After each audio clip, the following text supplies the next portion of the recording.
안녕하세요. 제 나이도 어느새 이제 40이 넘었네요. 그간 시집에서 겪은 일들 정말 힘들고 길었죠. 이제 그 얘기를 여러분들에게 들려드리고자 합니다. 남편과 저는 취미 활동을 하는 온라인 카페에서 알게 되었고 그 오프라인 모임에서 처음 얼굴을 보게 되었답니다. 남편이 먼저 제게 적극적으로 다가왔고 저도 싫지 않았어요. 남편의 성격은 호방하고 놀기도 좋아하며 재주도 많은 사람이었죠. 기타를 잘 다루고 노래도 잘했답니다. 음악을 좋아하는 저는 남편의 그런 점이 참 마음에 들었어요. 그런데 아무리 좋아도 싫은 조건이 있더군요. 남편은 세상 여자들이 모두 기피한다는 홀어머니의 외아들이었어요. 그것도 위로 누나가 셋이나 있는 사람이었죠. 누나들이 모두 잘나가는 커리어 우먼들이라지요. 시아버지는 남편이 중학교 때 돌아가셨다고 들었어요. 가정에 그다지 관심이 없는 분이었고 술과 담배 그리고 여흥을 좋아하셨던 분이라고 하더군요. 재계에서 알아주는 사람이었지만 막판에는 결국 파산을 하셨다고 했어요. 그래서 시어머니가 이를 악물고 돈을 벌었다고 하더군요. 근데 얼마나 악바리로 모으셨는지 남편이 30살쯤 되던 해에는 서울 신촌에 5층짜리 건물을 짓게 되었을 정도로 재산을 모았다는 것이었어요. 시어머니는 게다가 오로지 아들밖에 모르는 사람이라죠. 시어머니가 38세에 낳은 아들이라 얼마나 귀엽게만 키웠을지 짐작이 가더군요. 연애한 지 1년 만에 결혼 이야기가 나왔지만 선뜻 결정이 안 섰어요. 우리가 결혼할 때쯤 시어머니의 나이는 이미 70이 가까웠죠. 비교적 늦게 며느리를 맡게 된 시집에서는 며느리가 어머니를 모시며 같이 살 것을 기정사실화하고 있더라고요. 남편도 그랬고요. 정말 발이 안 떨어지더군요.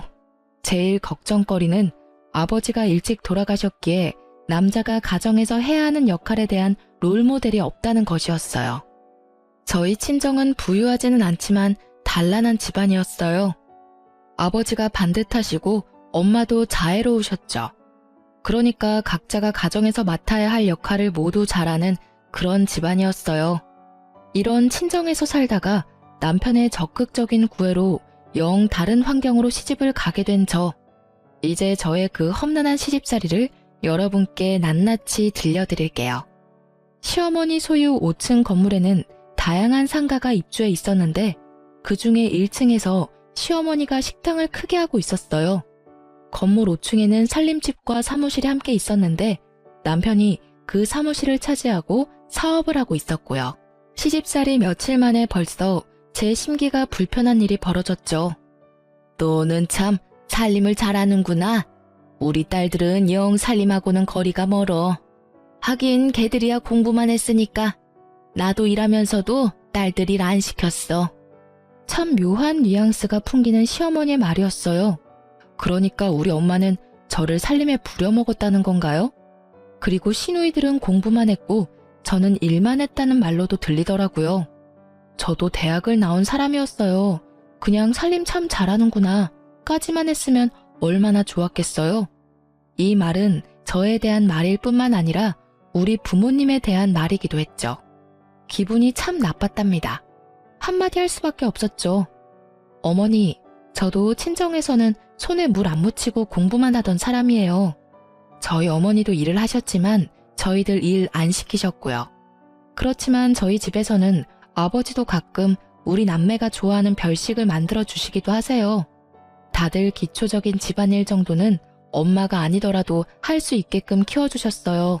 제 말대꾸가 불만인지 시어머니가 꽁얼꽁얼 거리더군요.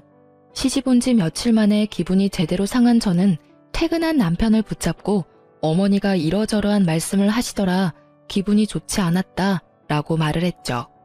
하지만 남편은 그게 무슨 문제인지 모르겠다는 듯 어리둥절하다가 그저 웃고 말더라고요. 그리고 시아버지가 남편이 중학교 때 돌아가셨기에 가장의 역할이 뭔지 알지 못할 거라는 저의 걱정은 그대로 들어맞고 있었어요. 남편은 가정이 어떻게 돌아가고 있는지 관심이 1도 없더라고요. 철저히 공과 사를 구별하는 사람이었고 절대적으로 공을 앞세우는 사람이었죠. 회사 일 밖에는 모든 일이 안중에 없더라고요. 남들은 제가 시어머니가 건물주인 부잣집으로 시집을 갔다고 부러워했죠. 하지만 건물 한 채가 아니라 10채가 있으면 뭘 하나요? 시어머니는 정말 돈을 안 쓰는 구두쇠 중에 구두쇠였답니다. 아주 기초적인 생활비만 주곤 했어요. 제 용돈 같은 것을 따로 기대할 수도 없었죠. 그래서 저는 남들이 부러워하는 부잣집으로 시집가서 돈은 쪼개고 쪼개서 써야만 했답니다. 시어머니가 1층에서 식당을 경영하니 거기서 가끔 끼니를 때울 수도 있으련만 늦게 며느리를 보아 며느리 재미를 단단히 보아야겠다고 생각한 시어머니는 매 끼니를 5층 살림집에 올라와서 먹었죠. 당연히 제가 그 세 끼를 모두 차려내야 했어요. 시어머니의 친정이 가까운 곳에 있기에 가끔 출타를 하시기도 하더군요. 저한테는 그런 날이 그렇게 반가울 수가 없었어요. 한 끼라도 밖에서 해결하고 오니 제가 신경 쓸 일이 줄어들잖아요. 5층 살림집은 옥상에 면에 있어서 아직 초여름인데도 많이 덥더라고요. 그런데 그해 여름 정말 살인적인 더위가 우리나라를 덮쳤죠. 보통 36도, 37도를 오르내렸어요. 가뜩이나 더운 건물, 옥상의 면한 살림집에서 저는 정말 숨도 제대로 쉴 수 없었답니다. 어머니, 에어컨 한 대만 거실에 설치해주세요. 숨이 막혀서 도저히 못 살겠어요. 제가 가만히 앉아만 있는 사람도 아니잖아요. 이 상태에서는 가만히 앉아있는 것도 힘들어요, 어머니. 사실 남편은 자신의 사무실에서 시원한 에어컨 바람을 쐬면서 일을 하고 있었고 시어머니가 운영하는 1층 식당도 에어컨이 빵빵했답니다. 제가 정말 끼니 준비도 못할 정도로 힘들다고 하자 에어컨을 사주기는 하더군요. 그런데 제가 에어컨을 틀고 있을 때마다 10분 정도 지났다 싶으면 굳이 올라가서 끄는 것이었어요. 이러려면 에어컨을 왜 산 건지 알 수가 없더군요. 그런데 미국으로 유학을 갔던 막내 시누이가 방학이 되어서 잠시 한국에 오자 그 에어컨을 빵빵하게 틀더라니까요. 그리고 하루는 근처에 사는 둘째 시누이가 이런 트집을 잡았죠. 자네 우리 엄마 사육하는 거야? 먹을 것만 주면 되는 강아지인 줄 알아? 근처에 사는 둘째 시누이는 자주 집에 들러서 제 살림에 깊숙이 관여하고 있었어요. 어느 날 제가 바깥에 볼 일이 좀 있어서 점심 반찬들을 식탁 위에 차려놓고 천으로 덮어놓은 다음에 외출을 했었죠. 밥만 덜고 국만 데우면 먹을 수 있도록 차려놓은 것이었어요. 둘째 시누이가 그것을 보더니 사육이니 뭐니 하는 따위에 말 같지도 않은 말을 내뱉더라고요. 형님, 어머님 식사하실 때 반드시 중전마마 수라상 지키는 상공처럼 꼭 누가 있어야 되는 건가요? 형님도 형님 시댁에서는 맏며느리라면서요. 그런데 분가에서 사시잖아요. 시집에 가서 일주일만 하루 세끼 꼬박 해드려 보세요. 그러고 나서 말씀하세요. 그렇게 시누이와 제가 말도 안 되는 일로 말다툼을 하게 되었답니다. 시누이가 손윗사람한테 버르장머리 없이 말대꾸를 했다고 어디서 배운 버릇이냐고 했고 시어머니도 옆에서 거들더군요. 제가 더 이상 말하기도 싫어서 제 방으로 들어가려고 했더니 굳이 제 팔을 잡아당겨 자기 앞에 세우려고 하더라고요. 뿌리치는 과정에서 제 손이 시누이의 팔을 살짝 쳐냈거든요. 그런데 그걸 가지고 제가 시누이를 때렸다나요? 아, 정말 시월드라는 게 이런 거였나요? 마음속에서 못 살겠다, 아니 안 살 거야 소리가 하루에도 몇 번씩 들리곤 했어요. 어느 날 살림집 바로 옆 사무실에서 일을 하고 있던 남편이 낮에 잠시 집으로 들어왔더라고요. 남편을 붙잡고 정식으로 말을 했죠. 누나를 드나들지 못하게 막아달라고요. 그리고 오더라도 남의 살림에 이래라 저래라 자꾸 참견을 하면 저는 더 이상 여기서 안 살겠다고 경고했어요. 그런데 도리어 남편은 제게 경고를 하더라고요. 뭐? 누나더러 집에 오지 말라고 하라고? 여기가 누나한테 왜 남의 집이야? 참나, 남의 살림이라고?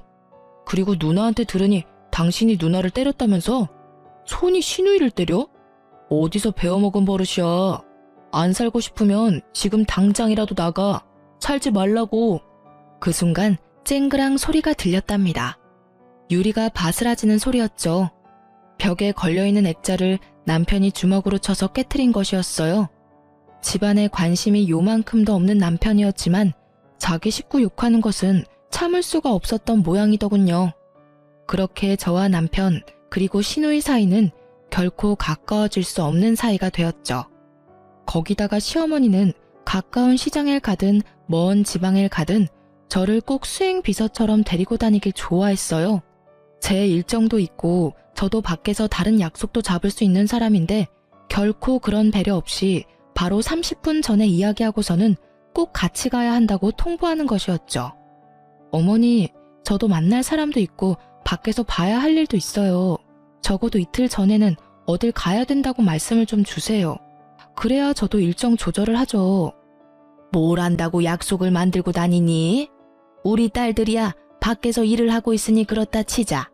너는 집에만 들어앉아 있으면서 밖에서 할 일이 뭐가 있어? 뿐만 아니라 시어머니는 이미 결혼을 한 아들의 속옷까지 여전히 직접 챙기더군요. 아침에 출근을 할 때는 이거 입혀라 저거 입혀라 하면서 남편의 옷을 골라주는 일에까지 여전히 손을 떼지 않고 있었어요.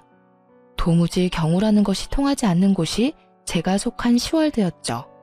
도대체 세상에 하나밖에 없는 외며느리한테 이렇게 해서 나중에 무슨 대접을 받으려고 그러나 싶은 생각이 들었어요. 그리고 우리 친정에 대해서는 무시하는 태도로 일관하더군요. 시집간 첫 해, 첫 명절날 친정에 가져다 주라고 선물을 내미는데 남의 명함이 떡하니 붙어있는 보기에도 초라한 싸구려 인삼 상자였어요. 그러니까 남한테 받은 선물을 명함도 안 떼고 있다가 그걸 우리 친정집에 갖다 주라는 것이었죠. 그거 가지고 당신도 나가. 보기 싫으니까 가지고 꺼지라고. 남편에게 그 선물을 집어 던지면서 화풀이를 했어요. 한바탕 싸움이 됐죠. 남편은 도대체 그게 무슨 문제냐며 제게 따지더라고요. 더 이상 남편에게 말을 해봤자 제 입만 아플 것 같아서 그만두고 그 선물을 쓰레기통에 던져버렸죠. 친정에서는 여동생에게 과일 상자를 직접 들려서 보내셨더라고요.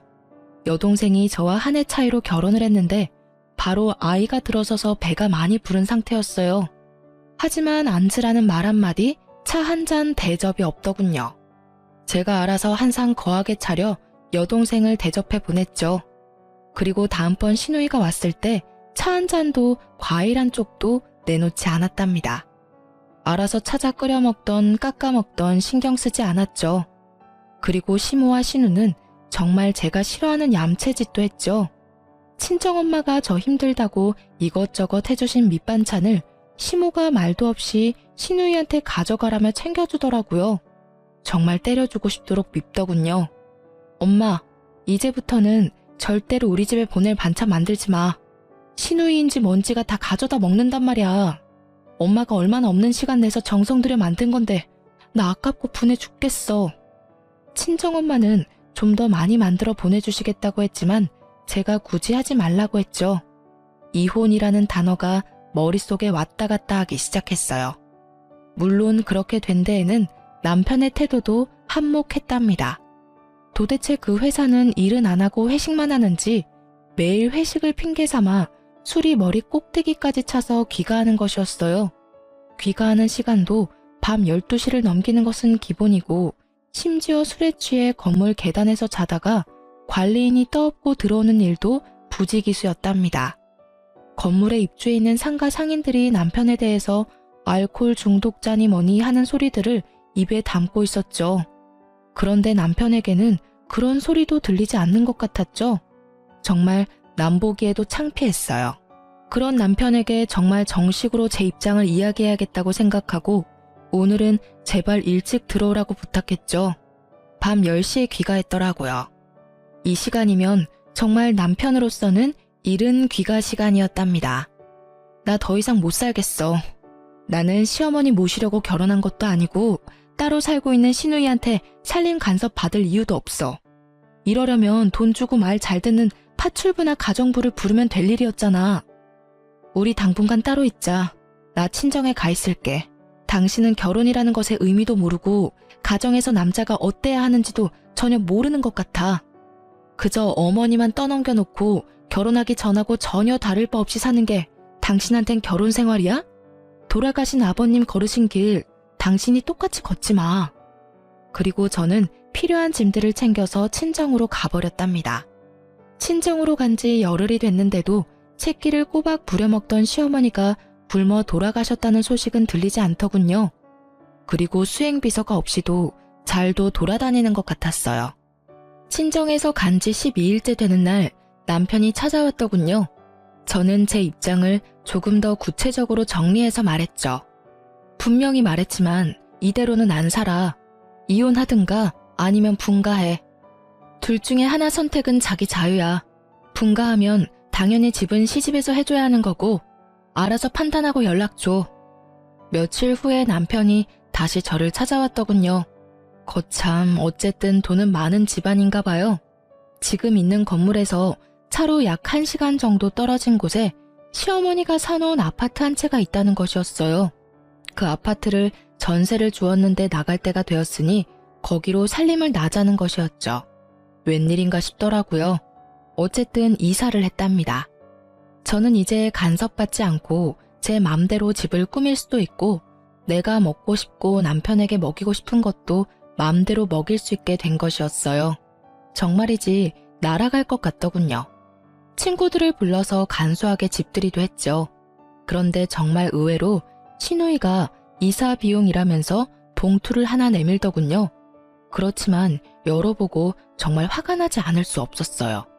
돈도 잘 번다는 사람이 준 봉투에 달랑 5만 원이 들어있었답니다. 누가 이사 비용 달라고 했나요? 차라리 주질 말던가요. 박박 찢어버리고 싶더라고요. 그리고 어느 날 정말 상식적으로 이해가 가지 않는 일이 또 생겼답니다.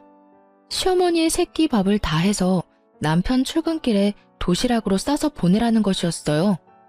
길을 막고 물어봐. 분가한 며느리가 시어머니 새끼 도시락을 싸서 보내는 게 경우에 맞는지 말이야. 그리고 어머니 연로하셨다곤 하지만 건강하게 일하고 계시잖아. 나 없을 때는 도대체 어떻게 먹고 살았어? 자기가 밥 해먹고 살았을 리도 없고 어머니가 식사 정도는 해결하셨을 거 아니야. 그리고 식당을 하시니 웬만한 건 거기서 해결하실 수도 있잖아. 나는 그렇게는 못하니까 가서 싫다고 전해드려. 시누이들한테 전화가 돌아가면서 오기 시작하더라고요. 도시락 싸서 보내라고요. 그렇게 어머니 끼니까지 걱정이 되면 형님들이 알아서 어머니 모시고 살라 했어요.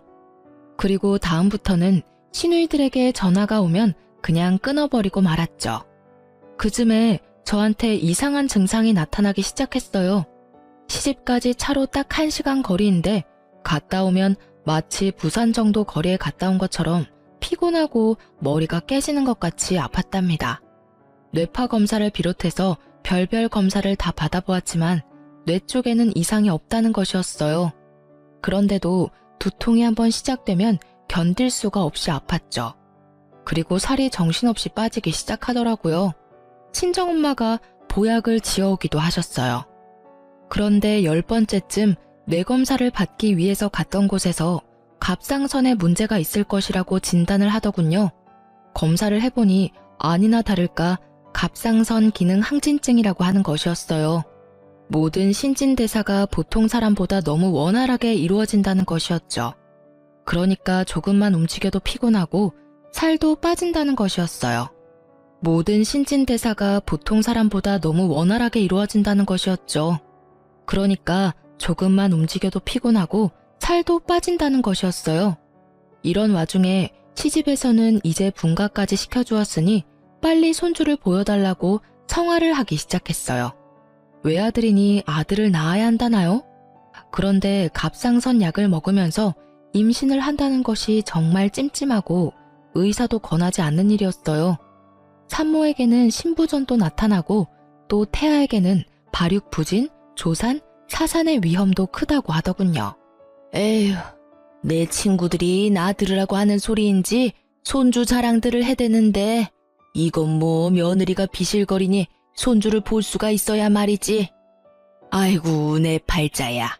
늦게 본 아들이라 손주 좀 빨리 보고 싶어서 분가를 시켰는데 뭐? 무슨 병이라고? 어머니, 엄마가 마음도 몸도 건강해야 태아도 건강한 거죠. 엄마의 몸 상태나 마음 상태가 이런데 어떻게 당장 아이를 갖겠어요? 조금만 기다려주세요. 하지만 제가 아프고 싶어서 아픈 것도 아니고 산모나 태아에게 그렇게 위험하다잖아요. 그래서 피임을 하고 약 1년을 치료를 받고는 이제는 임신도 생각해보라는 의사의 진단을 받게 되었답니다. 이제 저는 아이를 갖기 위해 노력했죠. 그런데 하늘을 봐야 별을 따죠. 이사했다고 해서 제 버릇 개 주겠어요? 아마 그런 버릇은 개도 안 받을 것 같더라고요. 역시 새벽 귀가나 아니면 아예 시집 건물에서 자고 바로 출근하는 일이 허다했어요. 자고 바로 옆 사무실로 출근을 해버리면 되니까요. 이사를 하던 해 여름이 끝나갈 무렵 태풍이 몰려오면서 많은 비를 뿌렸답니다. 우리가 사는 아파트 근처에 하천이 범람할 것이라고 대피를 준비하라는 안내방송이 밤새 계속되었고 뉴스 자막에도 하천에 범람 위험이 있다며 알려주더라고요. 하지만 남편놈은 저 혼자 집에 있는 걸 알면서도 전화 한 통 없더군요. 그렇게 위험한 상황이 지나고 난 후 저는 아예 도어락 비밀번호를 바꿔버렸어요. 그리고 아무리 문을 두드려도 열어주지 않았죠. 이런 상황인데 손주를 빨리 내놓으라니 도대체 황당하기 이를 데가 없었답니다. 정말 잘못한 걸 알아서 그러는지 아닌지 모르겠지만 잘못했다고 싹싹 빌기에 이번에만 용서해주기로 하고 문을 열어주었죠. 평생 함께 안 살 거라면 모르지만 살 거라면 이제 아이 가질 생각도 해야 된다는 것을 알아듣게 설명했어요. 알아들었는지 어쨌는지 귀가 시간이 약간 당겨졌고 그로부터 약 5개월 후에 임신을 했다는 진단을 받을 수 있었답니다. 간간히 들리던 그 도시락을 안 싸보내는 것에 대한 불만도 쏙 들어갔죠. 아이를 가지니 시집에서 저를 대하는 대접이 조금은 나아지더라고요. 그날도 사고를 고아놓았으니 가져다 먹으라는 연락을 받고 시집으로 갔죠. 시어머니와 찻잔을 마주하고 앉아서 얘기를 나누고 있었어요. 돌아가신 시아버지의 형제분으로 작은 아버지가 있었지만 그 댁에도 딸만 넷이었어요. 시어머니는 아이는 꼭 아들이어야 한다고 여러 번 강조하더군요. 참나, 그게 어디 제 마음대로 되나요? 그리고 저는 예쁜 딸이 더 좋겠다는 생각을 하고 있었답니다. 물론 시어머니에게 말은 안 했지만요. 그런데 대화 끝에 시어머니가 갑자기 좀 엉뚱한 말을 하는 것이었어요. 예, 네 시아버지 들어오실 시간 됐다. 갈비찜 좋아하신다. 얼른 좀 장만해라. 아이고, 시간이 벌써 이렇게 됐구나. 그런 건 좀 미리미리 챙겼어야지. 곧 들어오실 텐데 시간이 없지 않니? 어머니, 무슨 말씀이세요? 아버님 돌아가신 지가 거의 20년이 되어 오는데 무슨 갈비찜을 장만해요. 어머니 갑자기 왜 이러세요? 느낌이 정말 이상했어요. 그런데 시어머니가 그날은 곧 정신을 수습하더라고요. 한숨 놓았지만 다음번에 시집에 갔을 때 들은 얘기는 정말 절망적이었죠. 내 친구들하고 한강에 물놀이를 갔는데 글쎄 저쪽에서 네 남편이 둥둥 떠내려오지 않겠니? 그래서 내가 얼른 뛰어들어가서 건졌다. 갑자기 정신이 번쩍 들더라니까요. 남편에게 상황을 이야기하고는 바로 어머니를 병원에 데려가 뇌 MRI를 찍어야 했어요. 미리 조금은 예상하고 있었지만 막상 치매 진단이 나오자 가슴이 덜컥 내려앉더군요. 시누이들에게도 물론 이 소식을 다 전했죠. 말하는 것만 들을 때는 세상에서 제일 효녀들인 새 시누이가 또 시끄러워지기 시작했어요. 빨리 저희더러 다시 합가를 하라는 것이었죠. 그렇지만 몸이 무거운 상태이고 출산이 임박해 있었어요. 아이가 태어나면 육아 문제까지 겹치니 어머니를 당분간 병원에 모시자고 했죠. 자식도 없는 할머니처럼 왜 병원에 모시냐며 또 한바탕 난리가 났답니다. 첫 아이라 그런지 배도 많이 부르고 제 한몸 움직이기도 힘들었어요. 그런 사람이 합가를 해서 무슨 일을 할 수 있단 말인가요? 그래서 결국은 제가 출산을 하고 아이가 어느 정도 자랄 때까지만 시어머니 옆에 사람을 두기로 결정을 하고 까다롭게 골라서 아주머니 한 사람을 붙여두었죠. 첫 아이라서 어느 정도 난산을 겪었지만 아이는 건강하게 태어났고 아들이었어요. 아이가 돌이 될 때까지 제 품에서 떼어놓지 않고 키웠죠. 시어머니의 증세는 정말 빠르게 악화되고 있었어요. 딸들 셋을 알아보시기는 했지만 누가 맏인지 누가 막내인지 헷갈리는 것 같았죠.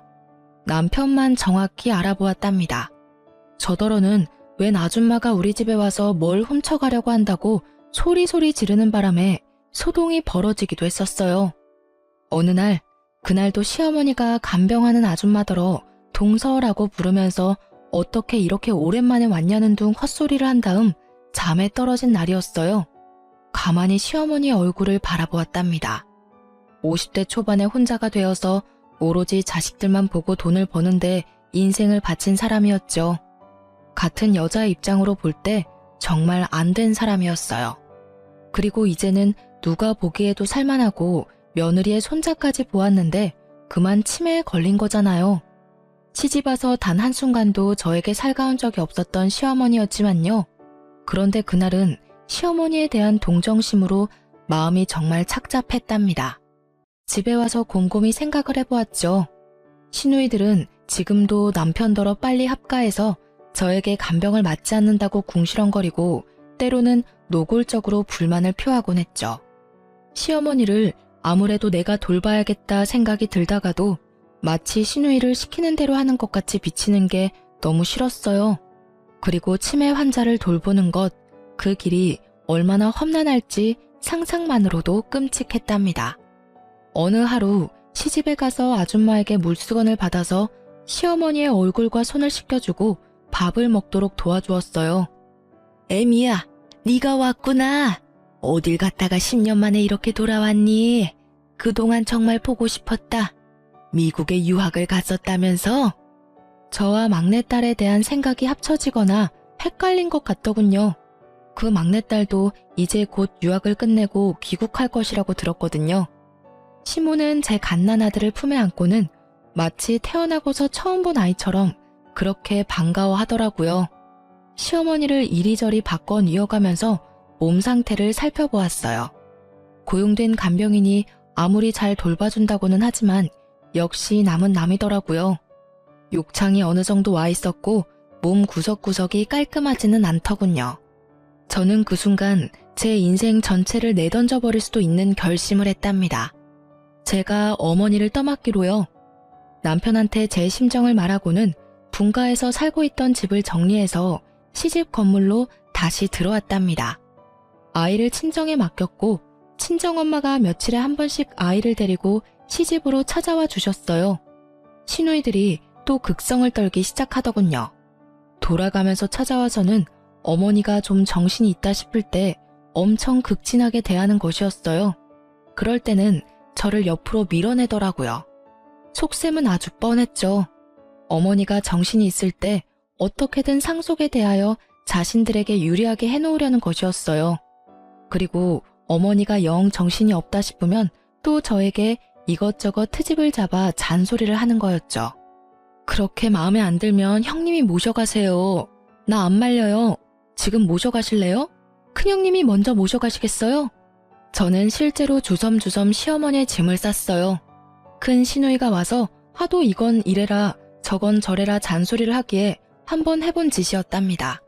큰 시누이가 예상대로 자신은 밖에서 일을 하는 사람이라 간병이 절대 불가능하다며 손사래를 치는 것이었죠. 돈 잘 버니 모셔다가 간병인이라도 붙여놓고 저한테 하듯 감시 감독을 하면 되지 않겠느냐고 했어요. 슬그머니 내빼더군요. 물론 시누이들이 제가 모셔야 한다고 고집을 세우기는 했지만 시누이들의 의견을 따른 것이 아니라 제 스스로 결정한 일이었어요. 그런데 스스로 결정하고 각오를 단단히 했지만 정말 쉬운 일이 아니더라고요. 네가 나 몰래 살던 아파트 다 팔아먹었다면서? 그것도 모자라서 이 집 재산 다 빼돌리려고 도로 들어왔지? 내가 네 속셈 모를 줄 아니? 인연, 어서 도로 나가거라. 시어머니는 이런 말도 자주 입에 담았어요. 그리고 근처에 있는 물건을 갑자기 집어던지기도 했죠. 한 번은 고지서를 담는 작은 목함을 던져 얼굴에 정통으로 맞는 바람에 이마가 찢어지기도 했어요. 시어머니의 상태는 점점 나빠져서 결국은 자신이 할 수 있는 일이 거의 없는 지경에 이르렀죠. 저는 그야말로 시어머니의 손과 발이 되어야 했어요. 그리고 가장 걱정하던 문제가 터졌죠. 이제 배변도 자신의 의지로 조절하지 못하게 된 것이었죠.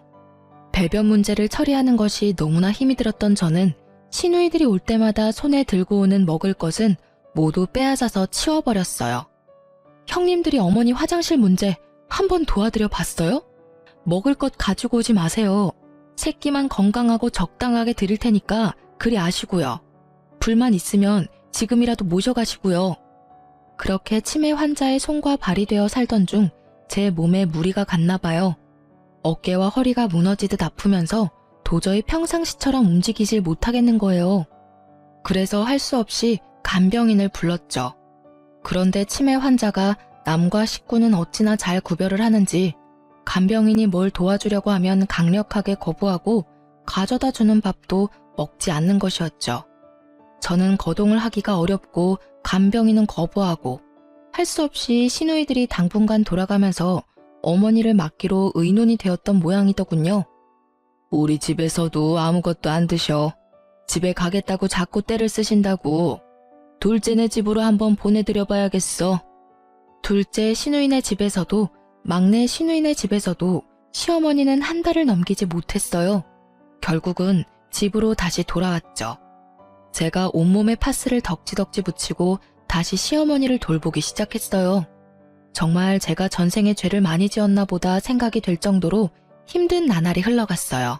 그러던 어느 날 어머니가 바깥 나들이를 하고 싶다고 하더라고요. 치매 환자를 데리고 바깥 나들이를 하는 일, 그것도 쉽지 않은 일이었죠.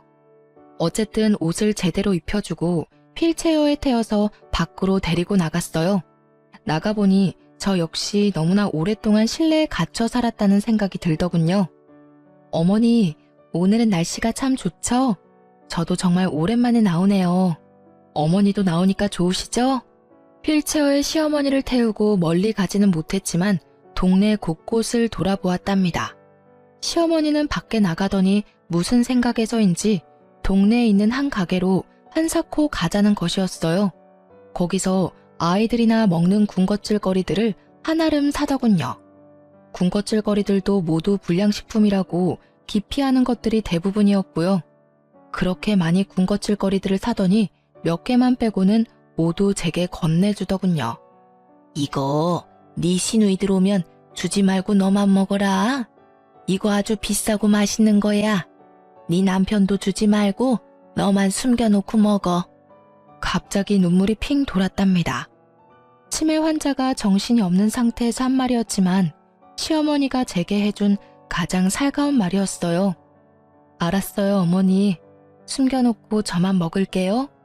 어머니 것도 여기 따로 챙겨놓을 테니 아무도 주지 마시고 어머니만 드세요. 시어머니가 아이처럼 좋아하더군요. 그리고 상태는 점점 안 좋아지고 있었지만 일주일에 한 번 정도 친정엄마가 데리고 오는 손자는 정확하게 알아보았답니다. 그리고 제 아이를 보면 거의 울먹이면서 반가워하곤 했죠. 어느새 시어머니는 제게 조금씩 살가워지고 있었고 저는 시간이 갈수록 나빠지는 시어머니 상태에 동정심을 지나서 마치 우리 엄마가 어디가 아픈 듯 마음 한구석이 아파오기 시작했답니다. 남편 없이 오로지 자식들만 보고 악착같이 돈을 벌며 살았던 어머니였지만 자식들은 정말 아무 소용이 없더군요. 하루 24시간을 꼬박 같이 어머니에게 매여서 제 생활은 없었어요. 남편놈은 여전히 예전과 똑같이 어머니만 저한테 맡겨놓은 채 아들로도 남편으로도 그리고 아버지로서도 아무짝에도 쓸모가 없었죠. 그렇게 모진 세월이 흘렀답니다. 시누이들이 자주 들르긴 했지만 오락가락하는 어머니를 붙잡고 이젠 아주 노골적으로 상속에 대한 이야기를 입에 담더군요. 상속 문제에 대해서는 남편도 적극적으로 끼어들었죠. 제 눈에는 모두 아무짝에도 쓸모없는 사람들로 보였어요. 그런데 시어머니는 그렇게 정신이 없는 와중에도 재산권은 꼭 쥐고 놓지 않았어요. 그렇게 시어머니를 모신 지 9년째가 되던 어느 봄날이었답니다. 시어머니가 갑자기 밖으로 봄놀이를 가자는 것이었어요. 그러면서 옷을 까다롭게 고르기 시작하더라고요. 몇 번을 입었다 벗었다 하면서 마음에 드는 고운 옷을 찾아내어 입혀달라더군요. 어디로 가고 싶은지를 물었더니 시아버지 산소에 가자는 것이었어요. 시아버지의 산소는 서울 근교의 공원 묘지에 있었거든요. 거기까지는 먼 길이었고 꼭 차량이 필요했어요. 남편더러 운전을 해달라고 했더니 회사 일 때문에 시간이 없다면서 차 키만 던져주더군요. 애미야, 네 시아버지가 외로우시단다. 내가 가서 좀 놀아드려야겠다. 애미 너도 네 시아버지 본 적 없지? 같이 놀러 가련? 산소에야 자주 찾아갔었죠. 갑자기 아버님이 보고 싶으신 거예요? 아버님이 꿈에라도 보이시던가요? 한번 외출을 하려면 그 준비 과정부터 장난이 아니었지만 간신히 차에 태워 시아버지 산소로 데려갔죠. 시아버지 산소 앞에서 시어머니가 눈물을 보이더군요. 한동안 아무 말도 없이 눈물을 보이고 있던 시어머니가 말했어요. 애미야, 네 아버지가 너더러 고생 많이 했단다. 그래서 이젠 당신이 나를 돌봐주겠대. 그리고 나한테 잘못했다는 말도 하더라. 하긴 이 양반이 나한테 잘못한 것이 많기는 하지. 참 어머니도 돌아가신 양반이 무슨 말씀을 하실 수 있다고 어머니를 돌봐주신다고 하신대요. 거기다가 잘못했다는 말씀까지 하셨다고요? 어머니, 밖에 너무 오래 계셨어요. 아직은 쌀쌀해요. 오늘은 이만 집에 가시고 다음에 또 바깥 구경 시켜드릴게요. 그렇게 시아버지의 산소에 갔다가 집으로 돌아왔죠. 피곤했는지 시어머니가 오자마자 잠에 떨어지더군요. 늘 하던 대로 다음날 아침에 물수건을 먼저 준비해서 씻겨주려고 방으로 들어갔어요. 그런데 시어머니는 아직 자고 있는 것 같았어요. 치매 환자들이 모두 그러는지 어머니만 그러는지 알 수 없었지만 우리 시어머니 경우에는 새벽같이 일어나서 배고프니 밥 달라고 소리소리 지르면서 저를 부르는 경우가 많았답니다. 그런데 오늘은 그러지도 않고 그냥 잠만 자고 있었어요. 어제 많이 피곤했나 보다 생각하고 물수건으로 어머니의 손을 씻기려는 순간 직감적으로 일을 당했다는 것을 느낄 수 있었답니다. 그 전날도 술에 취해 늦게 들어왔던 남편이 아직 자고 있었기에 고래고래 소리를 질러서 남편을 불렀어요. 제 소리가 심상치 않았는지 남편이 얼른 달려오더군요. 곧 119 구급대가 출동했고 어머니가 병원으로 이송되었어요. 병원에서 어머니가 세상을 뜬 지 이미 서너 시간이 지났다는 것을 확인해 주더군요. 제 입에서 저도 모를 통곡 소리가 튀어나왔어요. 내가 어머니 모시기가 너무 힘들어서 빨리 돌아가시라고 마음속으로 빌기도 많이 빌었어요. 죄송해요, 정말. 제가 잘못했어요. 제가 잘못했다고요, 어머니. 시누이들도 곧 병원으로 몰려들었고 사흘간의 작별의식이 끝난 다음 시아버지 산소에 합장시켜 주었답니다. 그렇게 장장 9년에 걸친 치매 환자와의 투쟁이 끝났지만 마음은 허전하기 그지없더군요. 비록 정신이 있을 때나 없을 때나 저한테 모진 말을 퍼붓기도 한 미운 시어머니였지만 빈자리가 왜 이리 큰지요. 며칠을 그렇게 허망한 상태에서 지내던 어느 날 시댁 작은아버지가 웬 신사 하나와 같이 집에 들어서더군요. 애미야, 네 시어머니께서 살아생전에 나를 시켜 이 변호사분한테 재산에 관한 유언의 공증을 맡기셨다. 그걸 집행하러 온 거야. 그 변호사분이 공개하는 어머니의 유언은 정말 의외의 것이었어요. 건물과 우리가 살던 아파트 그리고 서울에 있던 땅까지 모두 저에게 상속한다는 내용이었죠.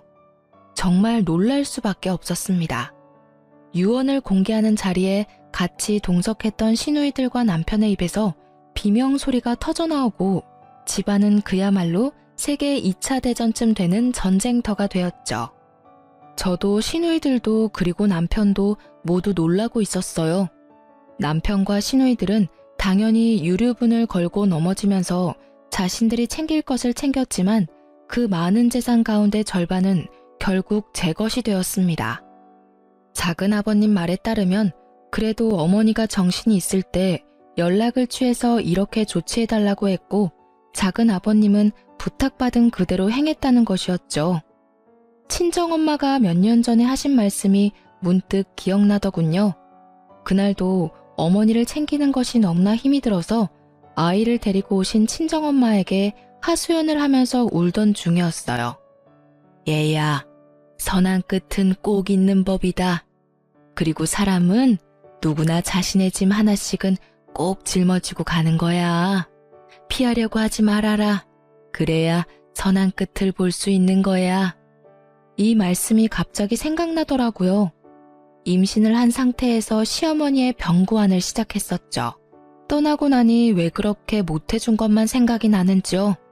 그렇게 이를 갈고 치를 떨면서 보낸 세월이었지만 사람에 대한 그리움이라는 것이 참 묘한 것이더군요. 이제 남편과의 사이에 남은 일이 있었죠. 이혼 절차를 진행하려고 준비를 했답니다. 남편 놈이 죽어도 이혼은 못하겠다고 버티더군요.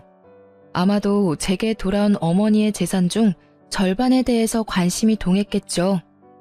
어머니 살아생전에 어머니에 대해서 정말 관심이나 있었어? 어머니에 대한 관심은 없고 오로지 재산에만 관심이 있었겠지. 그렇게 똑똑하다는 사람들이 어떻게 사람과 사람과의 관계가 그렇게 단순한 것이 아니라는 걸 몰라?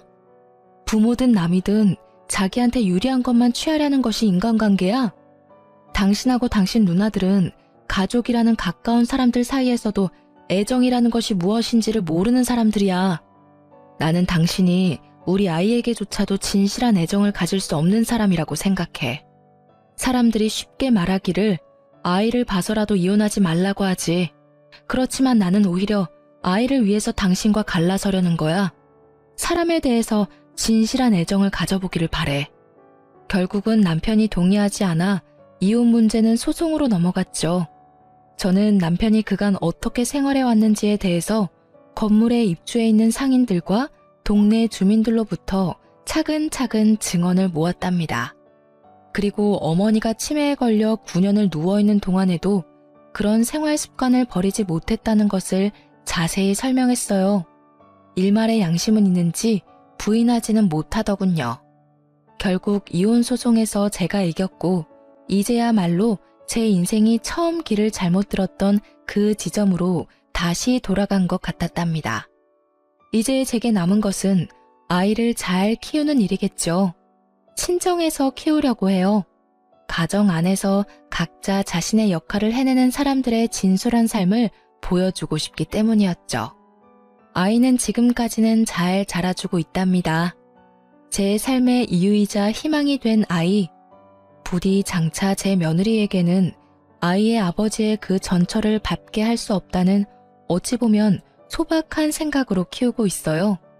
그래서 우리 아들에게 시집 오는 며느리는 세상에서 제일 행복한 여자가 되어주길 바랄 뿐이랍니다. 이렇게 제 인생은 또 선한 끝을 향해서 갑니다. 결혼하고 나서부터 지금까지 제 험난한 시집살이에 대해서 말씀드렸어요. 긴 글 읽어주셔서 감사합니다.